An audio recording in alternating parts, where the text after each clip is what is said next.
1946. This iconic complex is perhaps the first thing that comes to mind when fans think of the Belgian GP.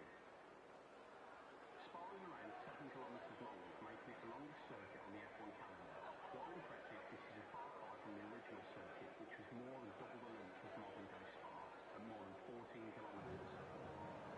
90 meters of elevation change. This track is not for the faint of heart. Welcome to season 15, round 3 here in Belgium, the beautiful circuit of Spa-Francorchamps. We are here for the third round of the season and qualifying is about to go underway. Belgium is a track where it usually rains. It's very common to have rain, but it's actually not gonna be the case this time around. It's gonna be all dry with this sunny sky above us, both for qualifying and the race. But nonetheless, in this beautiful track, we will get plenty of racing action throughout the entire field, I am sure. I am BS Gabriel, your usual commentator, and I will bring you through tonight's race. And yeah, like I said, it's gonna be exciting, I'm very sure. And about Spa-Francorchamps, it is personally my favorite track. I know it's the favorite track of also other drivers and other fans, and I mean it's just so fun to drive because you have you have three very distinct sectors. You have sector 1, characterized by the obviously famous section of corners, Eau Rouge and Raidillon, and it's mostly flat out because, well, sector 1, if not for turn 1, La Source, it's entirely flat out until the end. So you obviously need a lot of low downforce because it's just a straight after the corner, and those corners you take it flat. Then you have sector 2, an extremely technical sector. This is where pole position is decided.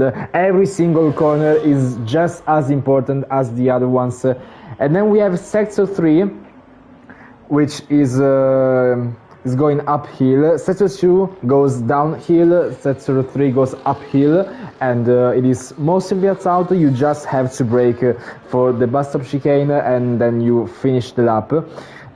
So it's not exactly a track that requires low downforce like Monza. It still requires low downforce because you have some extremely important straights that you need to maximize, because otherwise you just lose a lot of lap time, and so you're just gonna have to push your car to the absolute limit throughout sector 2 to try and push through that understeer because of the low wings. You have to run around here, but it's just so much fun to do. You have Les Combes. This is where you shamble now, Les Combes, and then going downhill into Bruxelles, an extremely long right-hander, and then into the left-hander of No Name. You have gravel on the exit, but you also need to maximize track limits. And then Pouhon, which since F124 has been flat out from start to finish, so the cars just completely fly past that corner. And then I'm actually not sure how these corners are called, but it's the last sectors, the last corners of sector 2. And then going into Stavelot, this is where the uphill section starts in sector 3, and then it's just flat out for this straight up until the bus stop chicane. You have this left-hander right here, Blanchimont, flat out as well. Many flat out corners for this track. And then just get your braking right for the bus stop chicane. Turn 18 and then 19, get a good exit, watch out for the traction, open the RS before you finish a lap, and the first lap of this qualifying session is gonna be a 1:42.7 by Sean Mull in Williams, and his teammate immediately goes faster, but ever so slightly. It's a 7.35 against a 7.51. We have Edwin in the Mercedes reserving for tonight, but it's definitely off the pace. 8/10 at the moment, but well, it's still the banker, so a lot could happen. Action Week now with a 45.2, and well, since this is also the the track that has the more distance. It's the longest track. It has 7 kilometers, and so we're racing 50% distance. So for league racing, it's only 22 laps. For real life Formula 1, 44, as you might guess. So yeah, and immediately we get a VCAP 1-2 in just the matter of a few seconds, as Felix takes provisional pole position and his teammate closes the lap just 3 tenths behind. So it's at the moment a front row for VCAP and a second row for Williams, these two teams. And Car Chaser has crashed! Car Chaser has crashed just after Pujon. And the car just despawned as I go on board with Edwin. I am not sure what happened, but Car Chaser in the Williams, he has crashed at around turn 12, and that's already the end of his qualifying. He's not going to be able to go back into the pits and try and improve, to try and get provisional pole position. He's not going to be able to do that. I don't know how it did that. It's only the in-lap. So yeah, a particular crash, I have to say. We have Mihai on his fastest lap, which is 18.9 seconds off of pole position. He's absolutely pushing to the limit. We have Bazooka on lap as well, just ahead of his teammate. And so what I was saying earlier, since this track is so long and it has so corners, well, the skill gap could actually become massive, because every single corner counts. So you have a lot of potential to try and gain over your opponents, which is exactly the opposite of Austria last week. Only 10 corners with 3 DRS zones right one after another, so the skill gap wasn't exactly big, because you saw a lot of cars just sticking in the DRS train for the entire race. But I don't think we're gonna see something like that in here, because every single corner makes the difference. So this is exactly where we see the difference between drivers. Now Bazooka finishes his first lap in P7 between Edwin and Phantom Fox, and Mihai has invalidated a lap that was improving by 15 seconds. We got Creamy now in the Aston Martin on the out lap, the only driver to not have a lap time yet, as we approach the last 10 minutes of qualifying. And also something to notice, that this is not exactly something that gets talked about a lot, about qualifying in Belgium, since this is such a long track, well, the longest track, and you always want to have minimal fuel load for your hot lap, because you obviously want to make the car as light and as fast as possible. The minimal fuel load actually only gives you 2.2 laps, which is not going to be an issue when you do the hot lap. It is going to be an issue when you do the in lap in the earlier stages of qualifying, because you kind of have to find a compromise in having enough fuel to do the in-lap fast and to not lose time. So you go back into the pits as quickly as possible, so that you have at least 3 runs to do in qualifying. So if you want to choose to have fuel during the in-lap, but at the same time you don't want to compromise your hot lap a lot. So we might see some people, like even right now in the early stages of qualifying, completing their lap with minimal fuel, so less than 2.2. So they already have barely 1.2 laps of fuel before the lap starts, and then when it's done, they're gonna have to drive 7 kilometers on low fuel mode, which is just painfully slow, and you lose a lot of time. So you actually risk on missing out on another chance to try and put a lap together here in qualifying. So this is a strategy that doesn't get talked about a lot, but that actually I think makes a difference in the results. Now we got Creamy completing his first lap. He's about to enter sector 3 around Stablot now. Let's see where the Aston Martin can put himself in his first lap here around Spa-Francorchamps. Going through Blanchimont now. switch over to the left hand side to try and get your line right for the braking here at the chicane. Barely into track limits, but Creamy actually goes back into the pits. He's not happy with his lap, so he's gonna try later on. Now Shamul, he's starting his second run.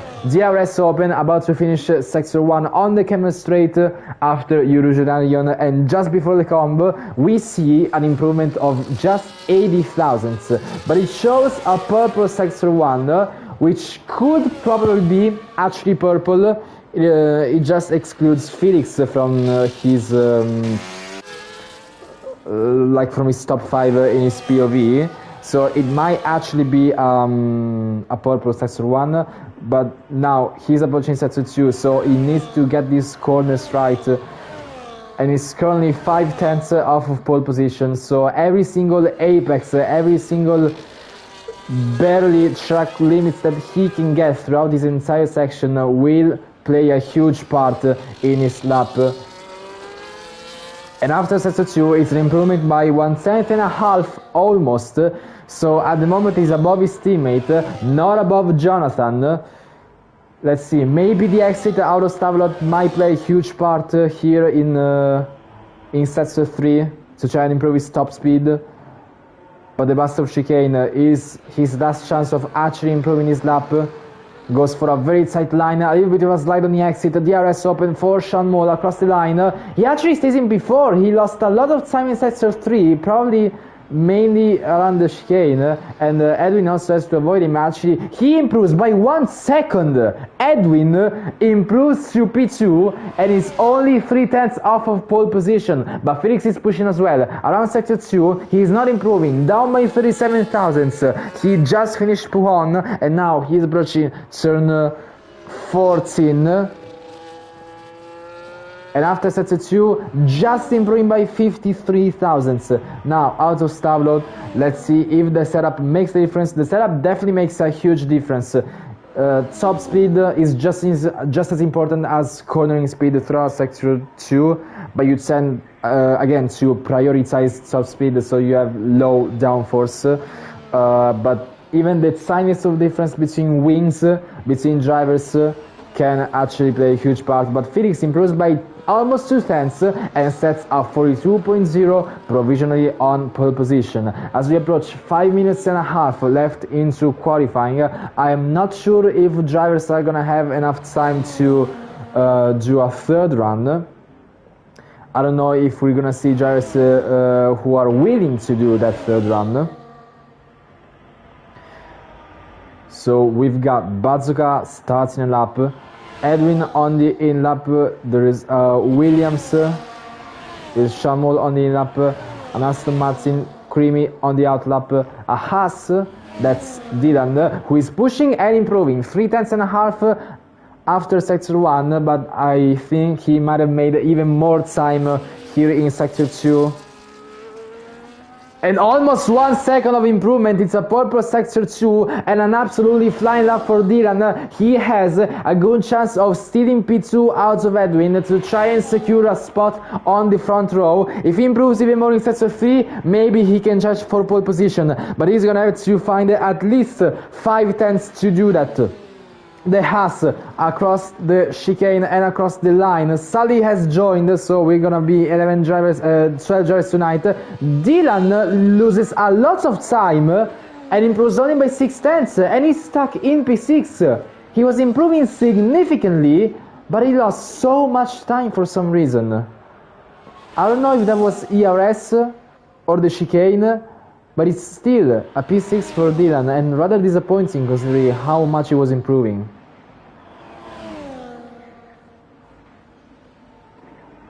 We got the Ferrari of Mia, who is back into the pits with a damaged front wing. He's missing both end plates.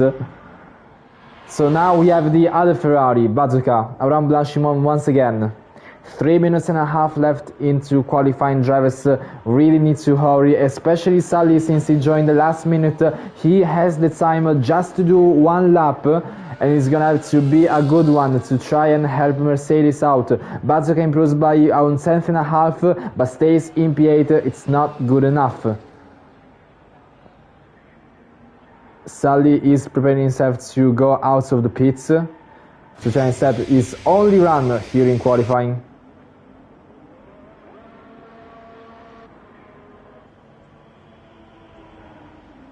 And we can see that it's becoming quite cloudy all of a sudden.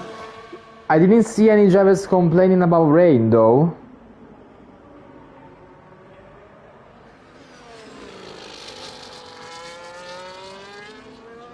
Yeah, just a double check. No one is complaining about rain in qualifying, so I assume it's gonna be cloudy but dry until the end.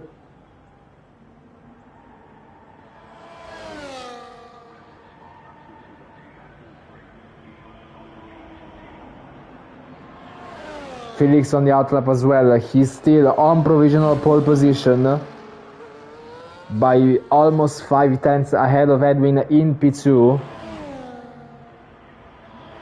But he's still out on track. He still wants to improve that time. He knows that he can do better than that.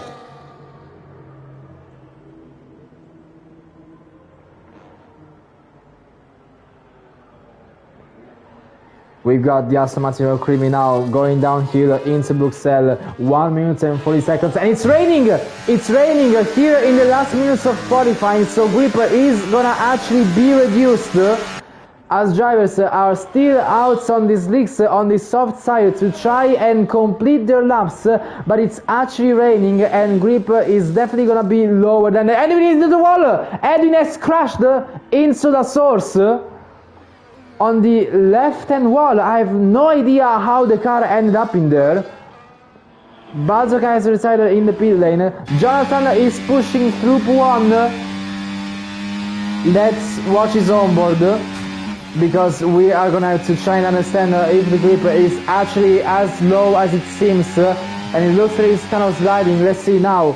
About to finish sector 2, 7:14.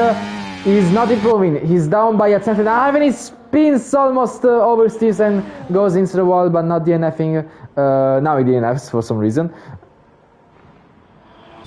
Felix on the outlap, but he's not gonna have a chance to try and improve his time. Sean Muller, he's pushing and improving by 84,000. So despite the rain, he's still improving slightly, but he's improving after sector 1. The improvement needs to come here in sector 2. At the moment, it looks like Felix will be our pole sitter for tonight. Sean Muller in the Williams, he's the only one left to try and improve his time. If he can find just even 20 thousandths of a second, he can go ahead and he spins and he oversteers just as he ends sector 2, counter steering and into the wall, and he retires on track, and that's it. The rain has come, so no one has improved the lap times, and it's gonna be Felix on pole position here in Belgium, and Edwin with a beautiful lap, still 5 tenths off of pole.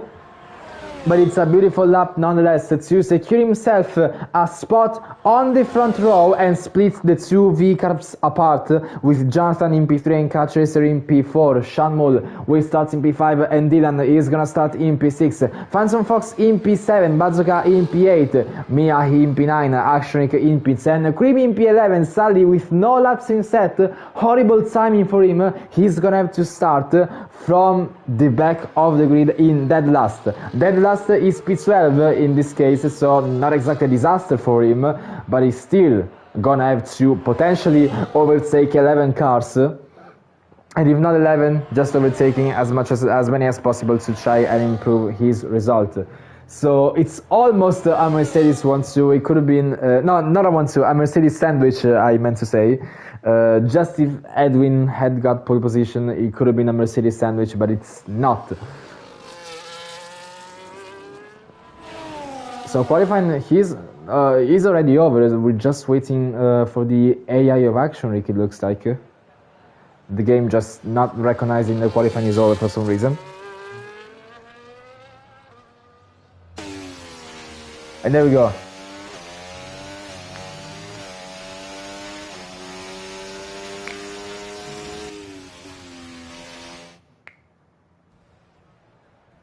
And once again, these are your qualifying results for Belgium in round 3 of season 15 here in Division 1. Felix on pole position at 42.0 and Edwin closes in P2 at 42.5. Another 42.5 for Jonathan, and then we go into the 42.7s with Cat Tracer and Shalmul. Dylan 42.8, a massive gap with Phantom in 43.5, Bazzook as well 43.5, an even bigger gap with Mia 44.8, Actionic even bigger gap 45.2, Creamy, I think it was a 45.4 or 6, I missed that, and then we have Sally with no lap time. Once again, these are the results, but the race is about to finally start. And I mentioned earlier, we're gonna have 22 laps of racing, and oh, it's cloudy.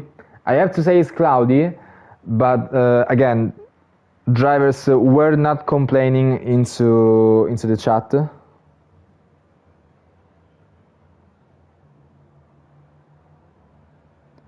They were not complaining about any rain, so it should be safe. And well, with 22 laps, it's still 7 kilometers, but a soft medium or a medium soft strategy is actually viable. We've seen that in the past, given how little laps the drivers are gonna do, soft mediums is actually a viable option. It's not to say that medium hards or hard mediums just don't work. There is also the safety car factor to consider as well. But Belgium is definitely a track where soft mediums are much more viable than other tracks.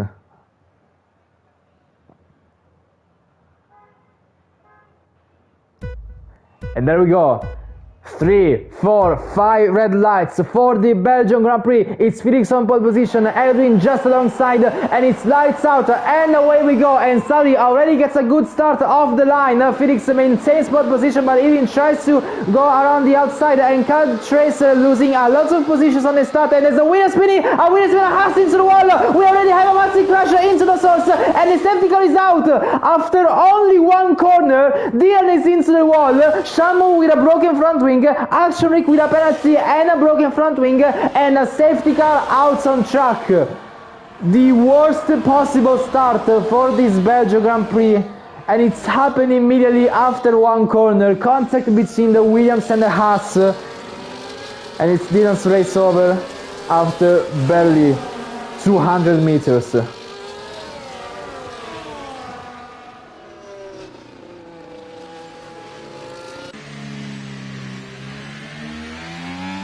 So now we are gonna use this occasion to look at the strategies, to look at the tires from everyone.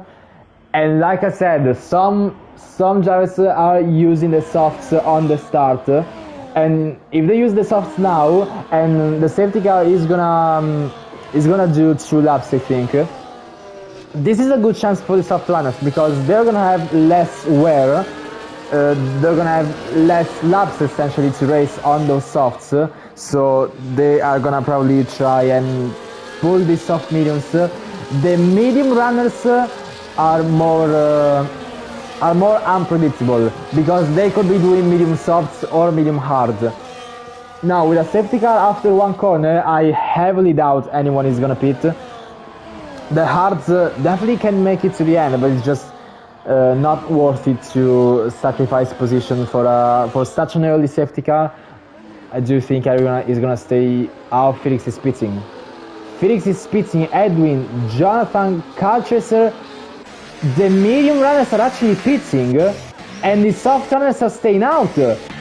Are the medium runners already going on the hards? They are.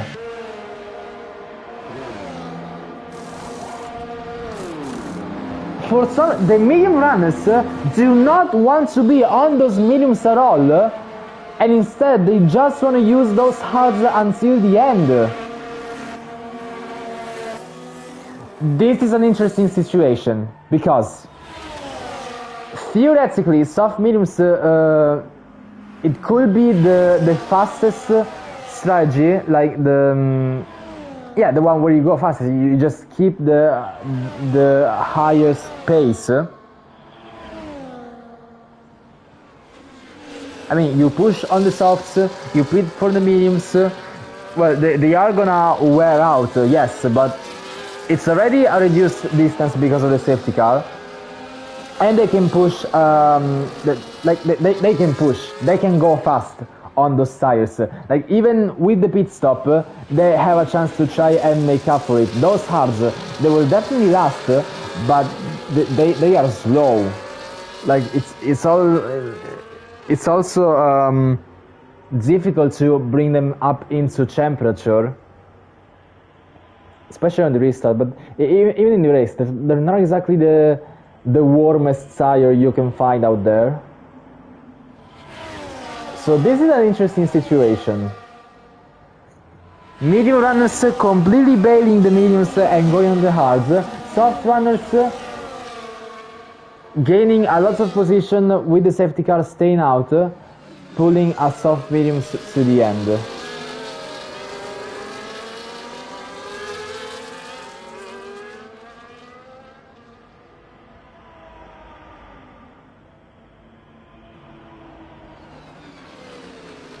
So we have got a Ferrari 1-2 at the moment, but I heavily doubt this is gonna last. But it's a Ferrari 1-2 with Bazooka EMP1, who is gonna lead the restart, I assume on the next lap, because safety car by rules, at least in the game, it has to do 2 laps at least. So yeah, it's gonna be another lap behind the safety car with yellow flags being waved all over the track. But Bazooka MP1 and Mihai MP2 and Actionrink are already in a I think Actionrink should have pitted, because he has a 10-second penalty which can be served into the pit lane. So he should have just bailed the soft medium strategy, go onto the hards just like everyone else, almost everyone else, get rid of the penalty, because it's definitely much more convenient to drop down the order, but at least you don't have a penalty, then get a good result, but then it's gonna be taken away from you because of the penalty. So actually definitely should have pitted. I do not understand him staying out. I do think, and he still has got the damage. And Sully and Sean Mull with a weird exchange of position. I'm not sure what happened there.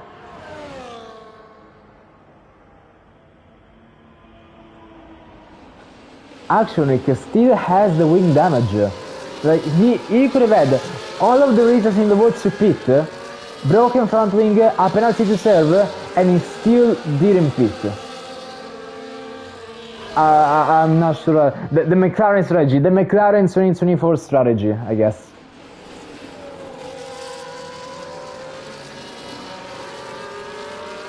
So obviously, Felix, Edwin, Kat, Tracer, all the hard runners at the back, they are gonna have to try and get past Actionric as soon as possible, which, to be fair, is not gonna be easy. No, actually, it's not gonna be difficult to do. It's gonna be very easy to do that. I mean, even if they have the slower tires, cold, hards, I mean, they are still gonna be much faster than Actionric. Well, no offense to Actionric, but he was one of the slowest in qualifying, and he has a broken front wing as well. So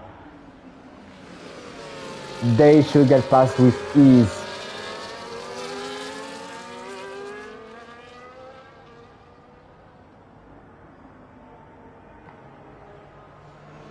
But the safety car should be in this lap anytime soon. There we go. Just as Sector 3 starts, the safety car has been called into the pit lane. Bazooka has a lot of distance ahead of him, a lot of time to wait for the safety car to be back into the pits, so he can restart the race just as he wants it. Now obviously weaving a lot across the track to bring those tires up into temperature.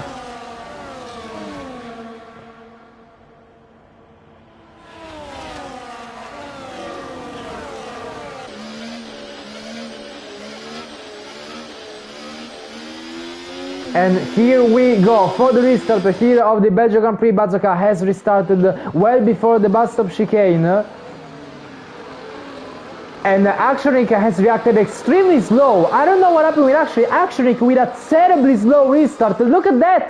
He has pulled 3 seconds from Mihai and Bazooka ahead. The hard runners are not gonna be happy about that one at all, because now they have a lots of distance to cover on a significantly slower tire compound. I have no idea what happened there, but Mihai and Bazooka, the two Ferraris, fighting side by side through the Rouge area, and then they constantly into the wall! Bazooka has retired! Mihai has retired, and Bazooka as well! No, Bazooka into the wall, but it gets a 10-second penalty! It's a horrible restart for Ferrari. The two teammates come together on the Campbell Straight and go into the wall, and we have another safety car!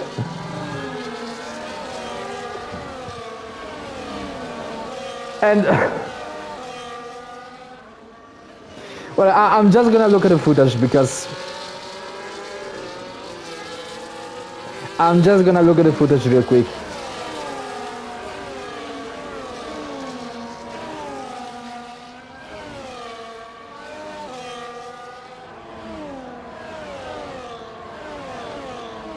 So it's a bit of a mixed situation. We've got Mihai behind Bazooka. Mihai has a lots of space to his left side.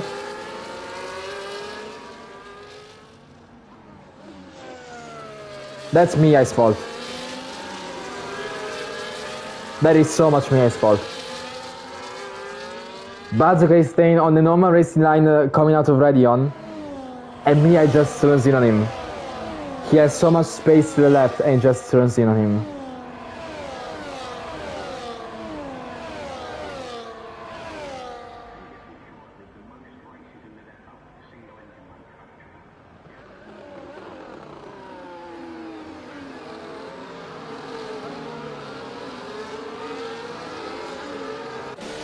So only now actually he's back into the pits. Well, he got a second chance of fitting under safety car to save his penalty, go to the hard, change the front wing. But we had a perfect recipe for a strategic fight, but we might actually have that because Sully is back into the pits, going for the mediums. He's gonna try and stretch the mediums for 15 laps or so.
So I'm afraid safety car is gonna have to do yet another lap. Yeah, it's gonna be 2 laps of safety car. Everyone has caught up way early, but yeah, it's gonna be another lap. But now this is again an interesting situation, especially with Sully. I mean, Actionik and Bazooka have slightly younger hards, but Sully has the mediums. He's gonna be the one to look out for. He's gonna be the one to try and understand what he's trying to do. but we will see that once lap 7 starts. So the end of lap 6, the safety car will come into the pits. We are gonna have to wait for 7 kilometers of a safety car going ahead of the pack, but then we will resume with the race.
And finally, safety car is into this lap. We are on lap 6 out of 22. We are 6 laps in and we've barely had any racing.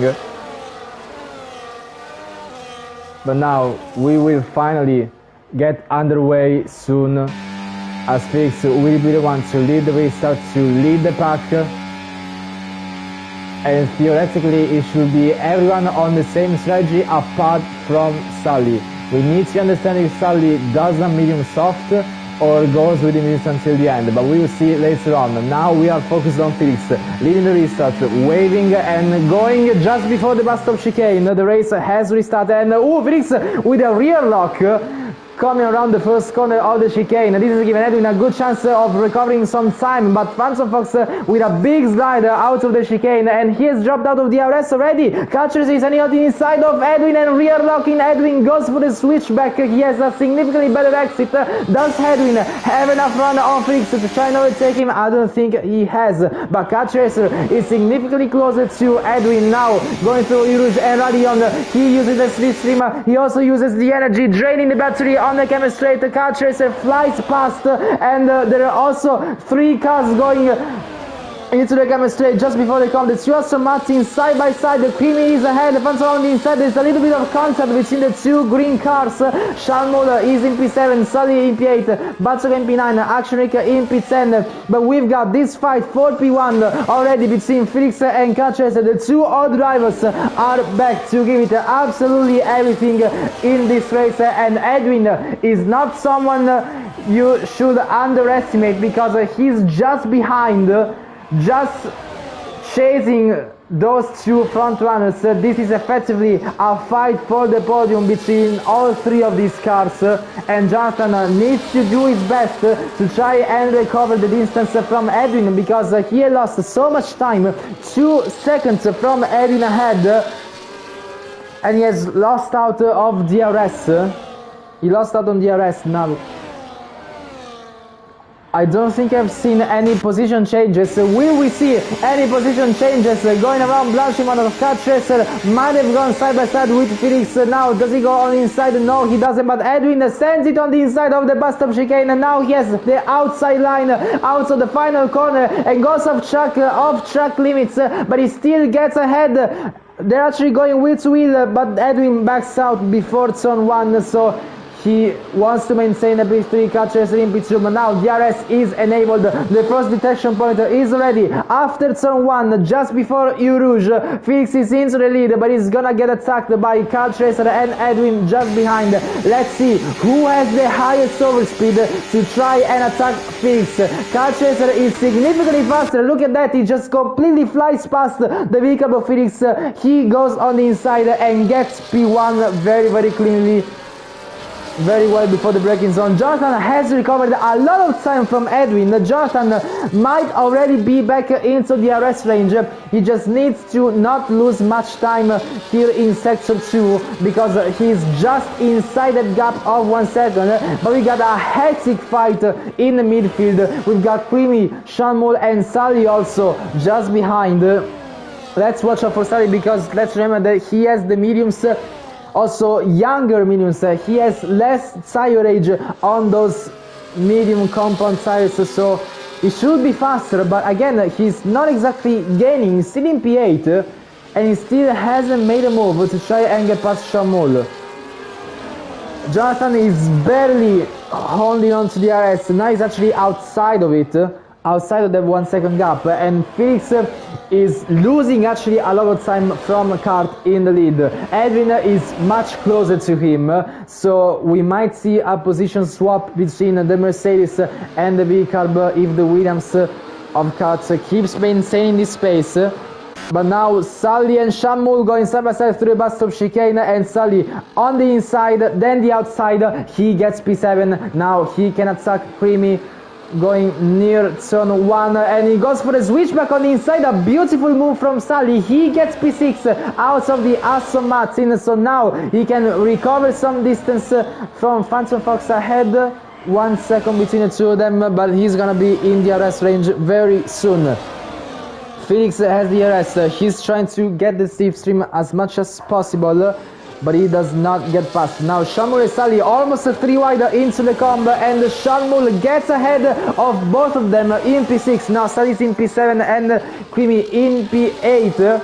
A hectic fight between all 3 of these cars, and Sully, Creamy with a massive rear lock into Bruxelles, but Sully, he knows that he cannot afford to lose so much time in this fight between Creamy and Shamul. He has the faster tires, so theoretically he should be much faster and trying to beat the gap. But Shamul is the one building the gap, actually losing the gap, because Phantom Fox, he's going away from Shamul behind and trying to attack Jonathan, who again can't seem to get back into the DRS range.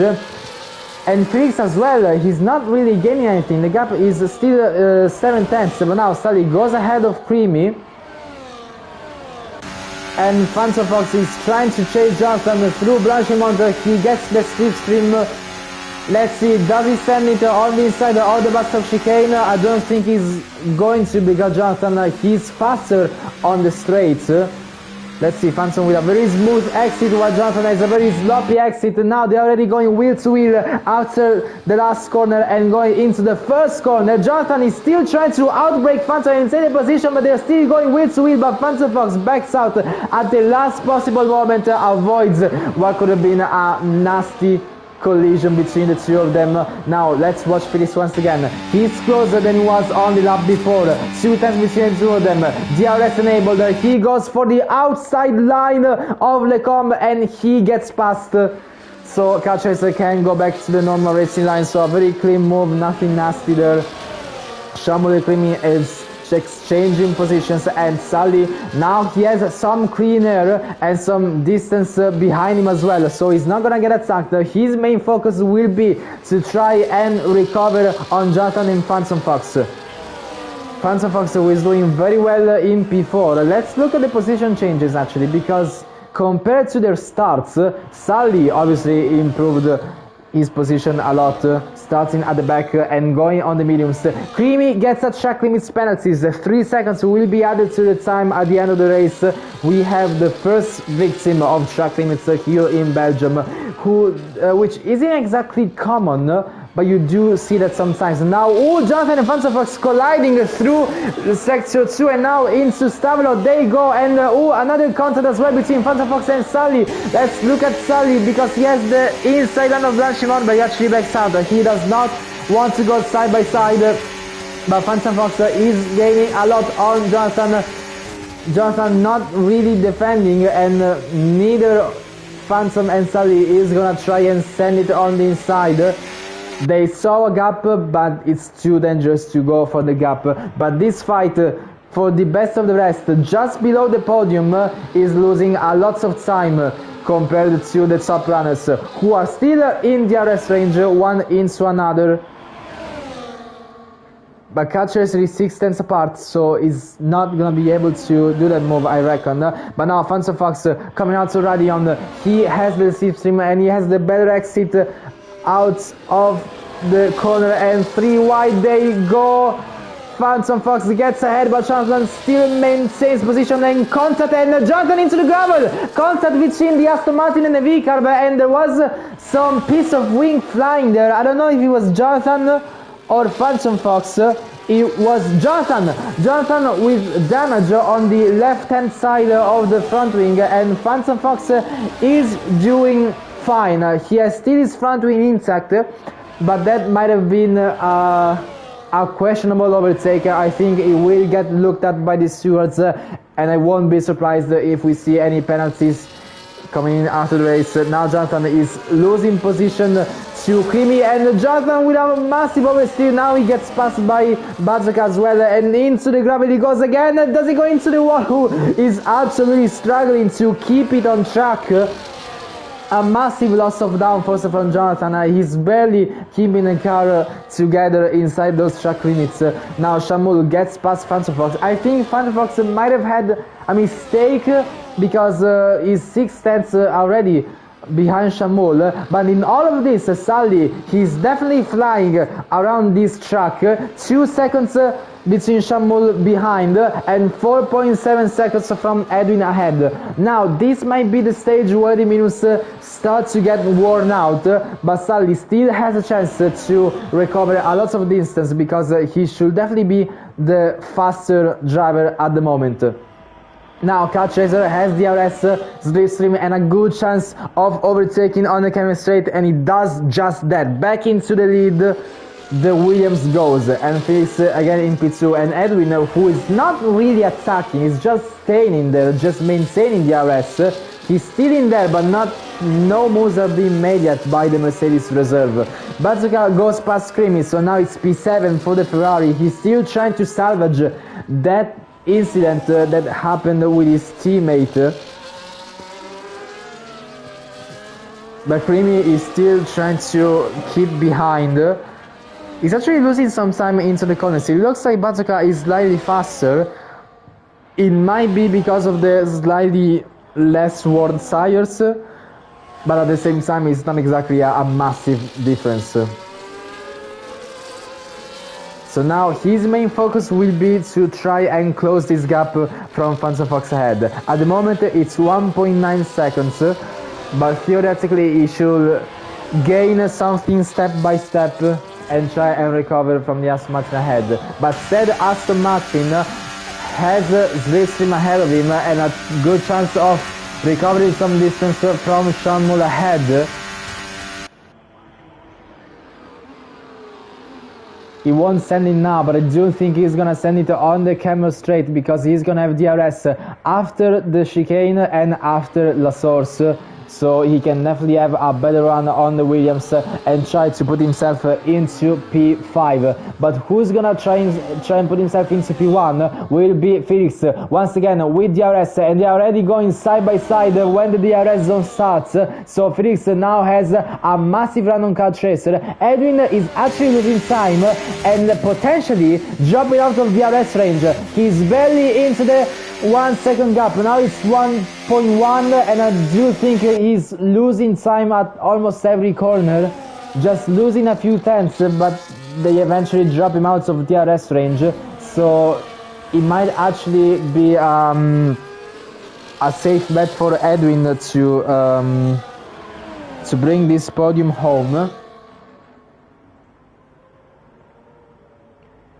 So the fight that we're gonna see on track are between Felix and Cat Racer for P1, Phantom Fox and Shamul for P5, Creamy and Bazooka for a virtual P7, because if Creamy gets ahead, he's gonna still finish behind because of the penalty, unless Bazooka gets a penalty as well. Everything can still happen. Lap 13 out of 22.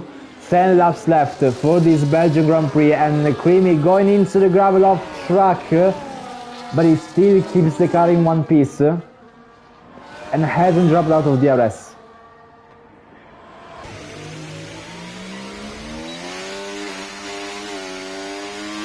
Felix sets the fastest lap at 45.3 on all the hards, so it looks like they are faster than those mediums. Catchers are absolutely sending it into turn 1 with a lockup, and they're 8 tenths apart. But it does look like Catchers is trying to go kind of conservative. He's not using a lot of energy. He's just trying to maintain a consistent pace and stay in between DRS range. And he's doing just that. He's chasing. He's not attacking, he's just chasing for that P1.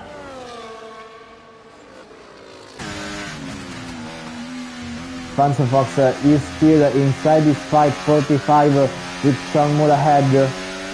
And it does look like he can get a better run out of the comp, but he does not send it into Bruxelles. It would have been a very audacious move from the Aston Martin there. So he just needs to save it for later.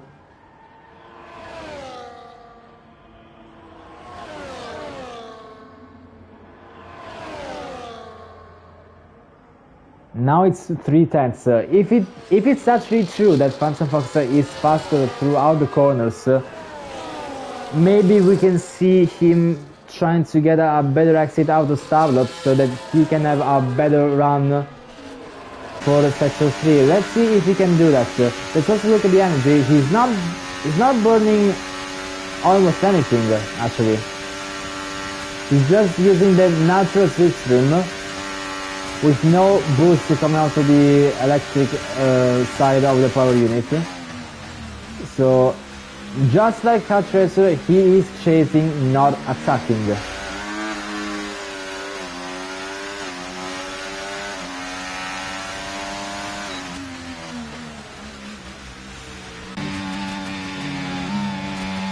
And Felix with a massive oversteer going around the Rouge Radion. He was on the exit of Radion. He got a little bit too much curb on the inside, and there is a spin. Jonathan is round after turn 1, and his teammate has lost the lead of the race as Cat Racer overtakes him on the camera straight. So does Phantom on his main rival at the moment, Sean Muller. Now he finally gets P5 and he goes ahead. And let's look at those gaps between Phantom Fox and Sully, because theoretically Sully should have the slowest tires. I mean, the hards are slower by definition, but the mediums are getting more worn each and every lap, and it's still 8 laps to go, 7.5 laps left to go in this race, so the mediums will definitely be significantly slower as the race goes on. Grimy gets another penalty. Now it's 6 seconds for the Aston Martin. I think he's just gonna drop in P9. Justin looks too far.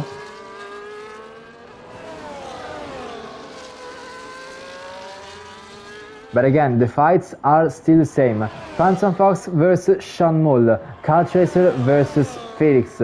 6 tenths separating both of them. Actually now it's 4 tenths. Sean Mull has a slightly better run in sector 3. I think Sean Mull might have a higher top speed, because if Phantom Fox was gaining in the corner, but Sean Mull with his lifting was gaining in sector 3, I think it's an even lower downforce setup for Sean Mull compared to Phantom.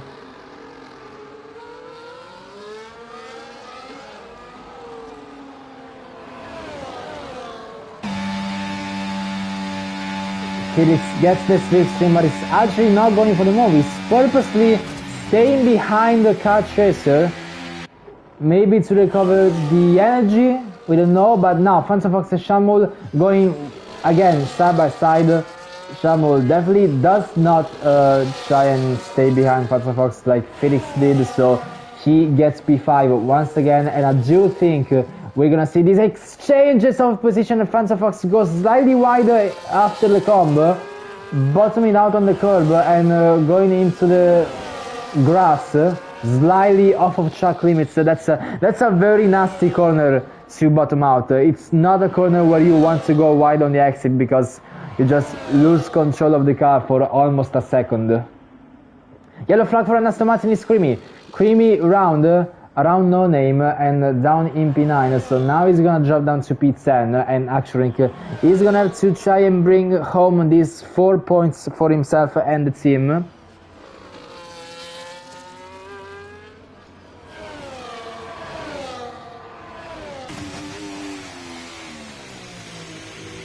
Now approaching lap 17. 6 laps left. Felix is still trying to chase Cat Tracer, but it looks like to be kind of conservative in the overtakes. He's not exactly going for a move anytime he has the chance to do so.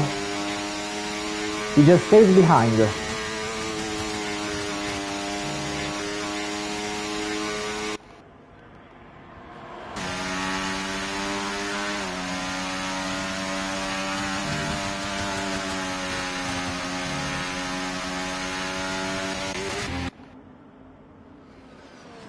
Phantom Fox looks like he has the better runner out of Radion, so he gets past very easily with the DRS. Now back into P5, and again I do think we're gonna see this swapping of positions quite often.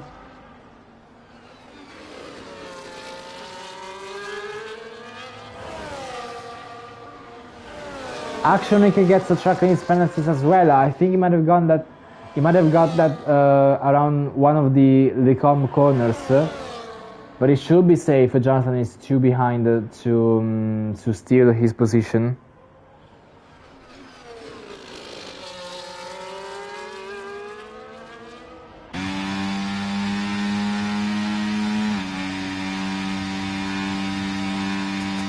So Felix again being very conservative both on the tires and the energy.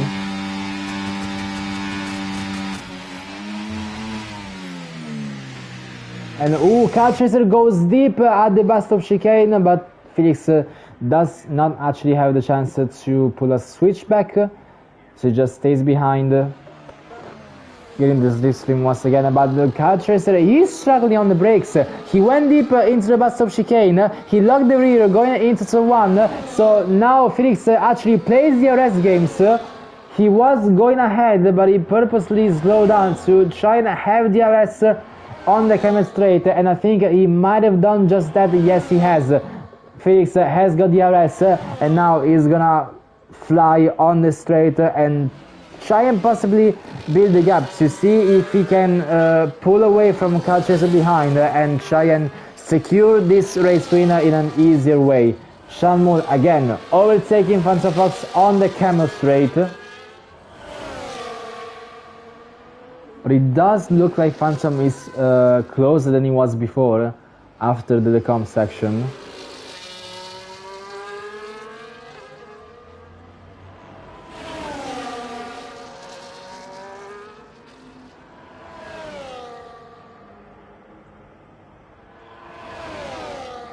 But with a 12 points gap, even if Felix, who is behind Cat Chaser now, even if Felix wins this race, and Cat Chaser finishes in P2, Cat Chaser will still maintain the lead of the standings.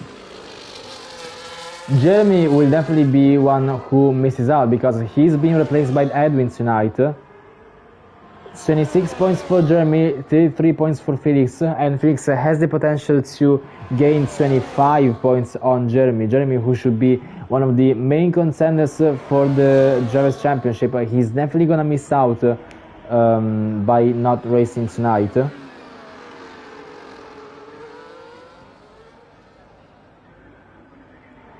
And with results like this, Williams will easily maintain the lead of the standings ahead of Mercedes.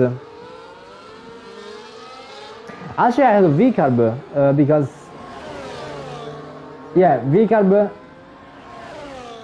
If Felix wins and Jonathan finishes in P9, it's actually more points from V-carb than Mercedes. So actually, it's gonna be Williams maintaining the lead,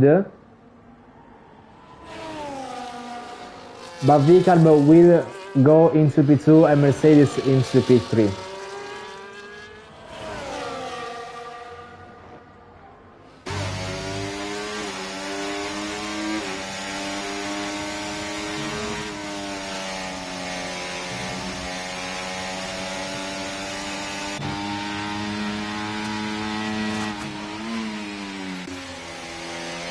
So Car Chaser is saving a lot more energy than Felix is doing, because Felix definitely used some overtake during the straight.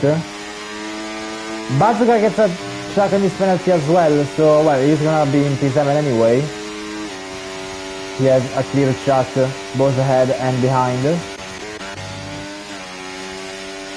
But Shamwell is the one who actually lost quite some time from Phantom Fox. Now it's 5 tenths between the two of them, and it was supposed to be 3 tenths. It was staying 3 tenths for the majority of the lap. Well, Shamwell now is definitely pushing to try and get closer to Phantom. But it's still a mistake that might have cost him some energy, and ooh! Phantom Fox! With not exactly the most comforting of oversteer coming out of the final corner. Shalmul gets ahead way before turn 1, but now Phantom Fox will have DRS. So we have Car Tracer, who actually goes for the move, and ooh, some contact actually there. Some slight pushing there from Car Tracer. But he gets ahead, and does Felix Seniority inside of Bruxelles? No, he's just trying to put pressure into him. He's not gonna go for any move yet.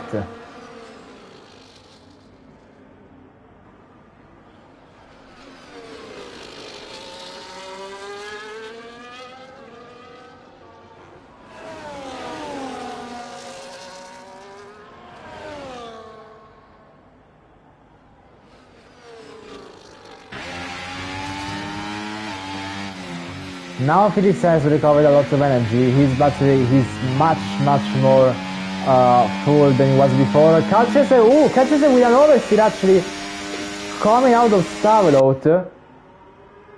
I saw the car just going slightly sideways, taking the curb on the inside, so this is a chance for Felix to close this gap. He already closed the gap quite a lot.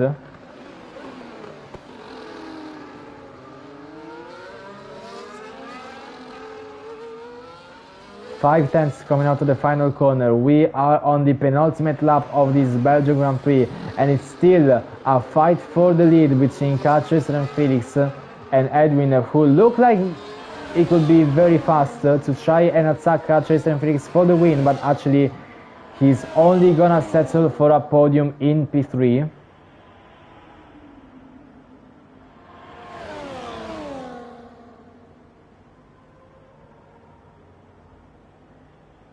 Felix recovering a lot of distance with DRS, but again, he's choosing to purposely stay behind. It's a recurrent strategy we've seen from Felix in many races now, to actually choose to purposely stay behind on the penultimate lap. Even if you have DRS, even if you have more pace, if you're faster, you could get ahead anytime soon.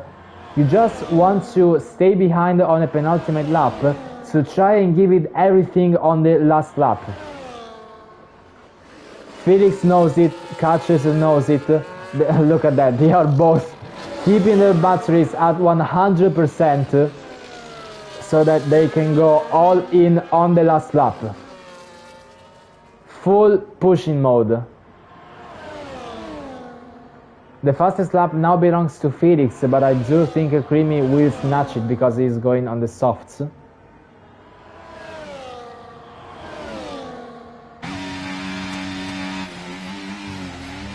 And so let's see Car Chaser and Felix, they are closer than they have ever been throughout this entire race. Felix doesn't get the best of exits out of the bus stop chicane, a slight oversteer that might have lost him some time, but now starting the last lap of this Belgium Grand Prix, Felix needs a good exit out of someone. He's using energy and he has DRS, he has the system. Let's see, does he choose to stay ahead on the camera straight or on the straight after Savalot? He chooses to be ahead on the straight just before they come. They are still going wheel to wheel and still going side by side into the first corner of the comb, but Catchers he might have got forced off track as Felix gets the move done, but going side by side, I think Catchers might have been slightly pushed on the off side of the track. Edwin gets a penalty, but he will maintain P3. The gap is safe for him. But I don't understand Felix trying to go side by side, because now Catchers is gonna send it almost on the inside. Yes, they are going wheel to wheel throughout the final corner of sector 2, and now approaching the end of sector 2, just before Savarot, who's gonna be ahead between the two of them. It's gonna be, we don't know yet, because Felix now on the outside, but he has the better momentum. Felix now gets ahead, but Catchers is gonna absolutely drain his battery up until the end. The last drop of energy, he needs to use it now to try and get past Felix. Does he go on the inside of the bus stop chicane? Yes, he does. Felix leaves the door wide open. They are still going wheel to wheel on the last corner, on the last lap. Catchers gets a better exit on the outside line, and for a tenth of a second, it's Catchers winning the Belgian Grand Prix, and Felix finishes in P2. Edwin reserving for Jeremy. He gets very good points for Mercedes,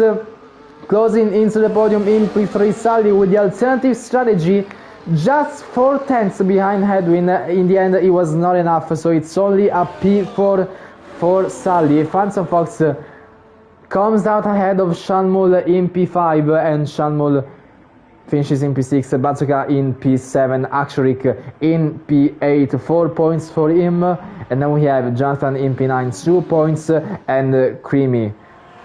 He's trying to go for the fastest lap.